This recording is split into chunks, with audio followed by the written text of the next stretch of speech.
Whispers from Across the Sea, Voodoo's African Roots. Voodoo in New Orleans is a story of survival, resilience, and cultural fusion. Many today associate voodoo with black and dark magic, but this is not totally true.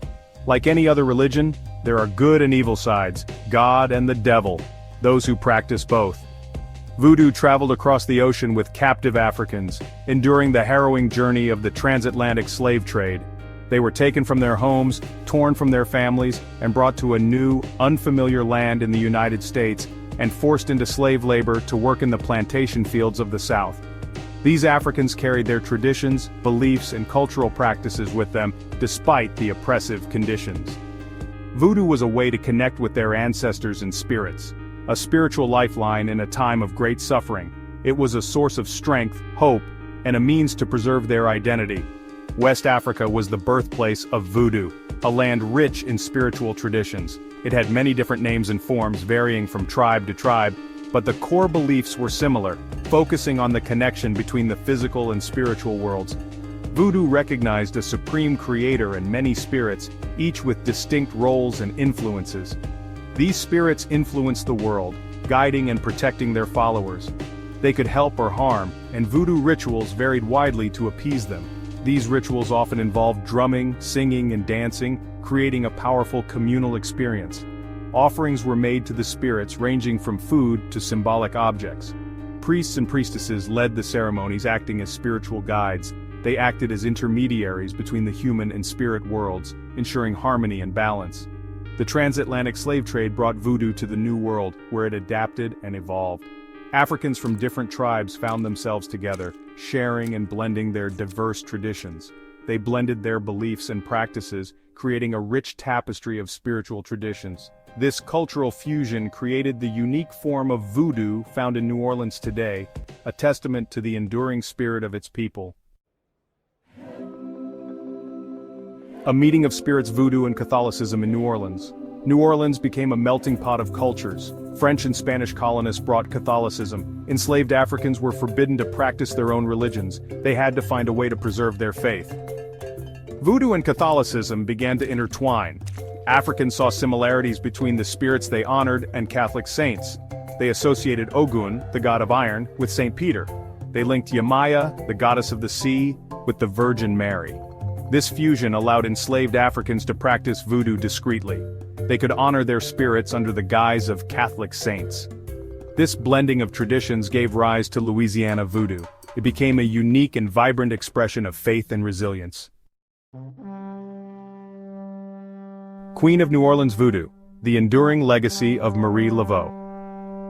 Marie Laveau is a legend in New Orleans, a city known for its rich cultural tapestry and mystical allure.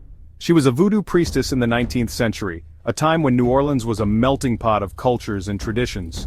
Born free in 1801, she became a powerful figure in a society that was still grappling with issues of race and freedom.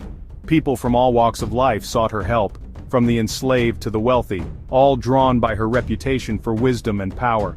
Marie Laveau was known for her healing powers, which were said to be unmatched in the region. She used herbs, potions, and rituals, blending traditional African practices with local customs. But her true power came from her connection to the spirits, a gift that set her apart from others. She was said to communicate with the dead and control the forces of nature, making her both revered and feared. Laveau held ceremonies at Congo Square, a place that was central to the cultural life of New Orleans. This was a place where enslaved Africans could gather on Sundays, a rare opportunity for community and cultural expression. Her rituals were a blend of African traditions and Catholic elements, reflecting the syncretic nature of New Orleans voodoo. She attracted followers from all races and social classes, uniting them under the banner of her spiritual leadership. Today, Marie Laveau's tomb is a popular pilgrimage site, drawing visitors from around the world. People leave offerings and ask for her blessings, hoping to tap into her enduring power. She remains a symbol of New Orleans' mystical side, a testament to the city's unique blend of cultures and beliefs. Her story continues to fascinate and inspire, a legacy that endures through the ages. The Darker Side, Dr. John and the Mystical Traditions of Voodoo. This is a tale that delves deep into the shadows of history, exploring the enigmatic life of one of voodoo's most mysterious figures. Dr. John, also known as John Montanet, was another prominent figure in the world of voodoo.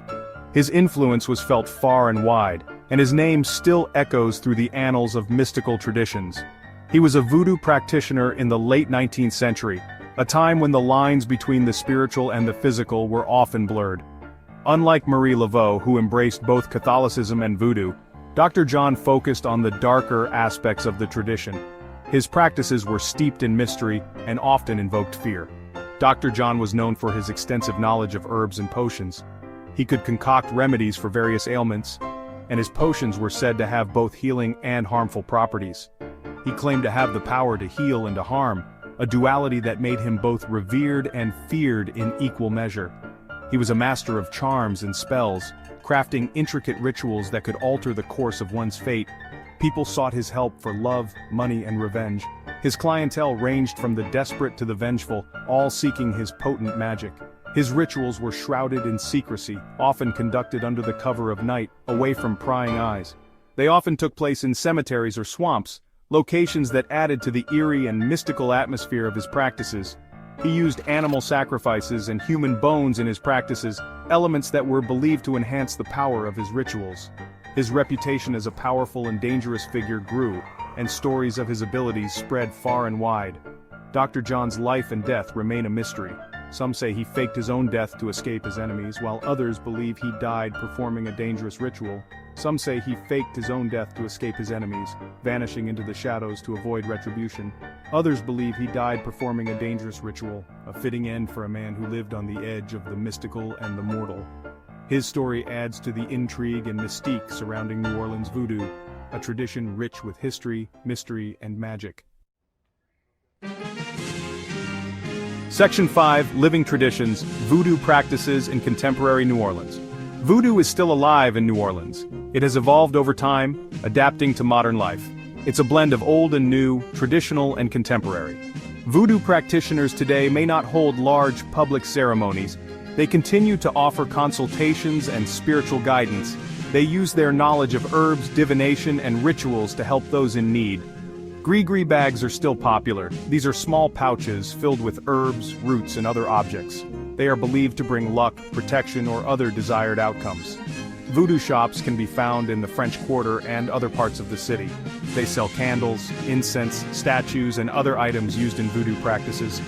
These shops offer a glimpse into the enduring presence of voodoo in New Orleans. Section 6. A Night of Magic and Fire celebrating St. John's Eve. St. John's Eve, on June 23rd, is a special night in New Orleans. It's a time to celebrate the birth of John the Baptist, but it's also a night steeped in voodoo tradition. St. John's Eve is associated with fire and water. Bonfires are lit to represent purification and ward off evil spirits. People jump over the flames for good luck. Ritual baths are taken for cleansing and spiritual renewal. This night is believed to be a time when the veil between the worlds is thin. Spirits can more easily communicate with the living. Voodoo practitioners may perform rituals to honor the spirits and seek their guidance. St. John's Eve is a celebration of life, death, and rebirth. It's a reminder of the enduring power of ancient traditions in modern times. Section 7. The Allure of Mystery, Voodoo's Influence on New Orleans Culture. Voodoo is deeply woven into the fabric of New Orleans. Its influence can be seen and felt throughout the city. It's in the music, the food, the architecture, and the stories. Jazz music born in New Orleans has roots in voodoo rhythms. The call and response patterns, the improvisational nature, and the emphasis on rhythm all echo voodoo musical traditions. New Orleans cuisine is also influenced by voodoo. Gumbo, a staple dish, is believed to have originated from a voodoo ritual food. The use of spices, herbs, and seafood reflects the city's multicultural heritage. Voodoo symbols and imagery can be found throughout the city. From the wrought iron balconies to the above-ground cemeteries, New Orleans is a place where the spiritual and the material world intersect. Section 8. Stepping into the Unknown, Voodoo Tourism in the Crescent City. Voodoo tourism is a significant part of New Orleans' economy. People from all over the world are drawn to the city's mystique. They want to experience the magic and mystery firsthand. Voodoo tours are a popular way to learn about the history and practices of voodoo. They often visit historical sites, cemeteries, and voodoo shops. Some tours are led by practitioners who share their knowledge and experiences. Voodoo museums offer another way to explore this fascinating tradition. They showcase artifacts, displays, and information about voodoo beliefs and practices. Visitors can learn about the history, the rituals, and the key figures. However, it's important to approach voodoo tourism with respect and sensitivity. Voodoo is a living religion for many people. It's not just a tourist attraction. It's important to be mindful of the beliefs and practices of others. Section 9, Conclusion, The Enduring Spirit of Voodoo in New Orleans. Voodoo in New Orleans is a testament to the resilience of the human spirit. It's a story of survival, adaptation, and cultural fusion. From its African roots to its modern-day expressions, voodoo continues to captivate and intrigue. Voodoo is more than just rituals and spells. It's a way of life, a belief system that connects people to their ancestors, to nature, and to the spiritual realm.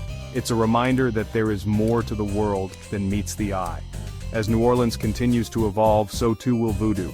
But one thing is certain, the spirit of voodoo will always be an integral part of the city's unique and enduring charm.